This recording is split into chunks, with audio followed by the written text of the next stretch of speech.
Bago po mag-courtesy call sa Malacanang mamaya, bumisita muna dito sa ating newsroom ang K-Pinoy idol na si Gwen Dorado. Narito po ang report.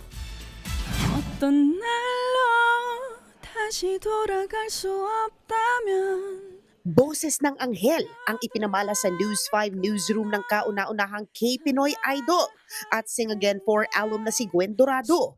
Ang kinanta niya, ang chart-topping song niyang Losing My Heart nang nag-number 1 na K-drama sa Netflix na My Royal Nemesis. it's just crazy kasi the opportunity just came and they said na I'm gonna be doing an OST. So sabi ko, oh, definitely I'm up for it. So yun, nag-record lang kami. We didn't think of anything big.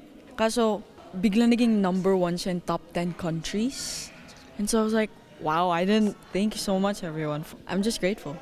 January, nang mag-headline sa Korea at Pilipinas si Gwen matapos masungkit ang second place sa top rating singing competition. Nang bisitahin nga natin siya sa Korea noong Pebrero, ramdam na ramdam ang kanyang kasikatan.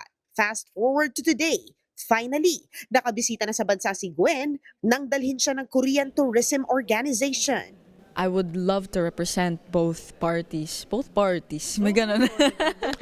Both cultures, of course. Uy, Filipino. Uy, Philippines. So parang it feels home kasi, it doesn't feel like, someone just taking pictures. It felt like family na nandito po sila and someone got to know me. Someone of my own kind din po got to know me. So yeah, it felt home.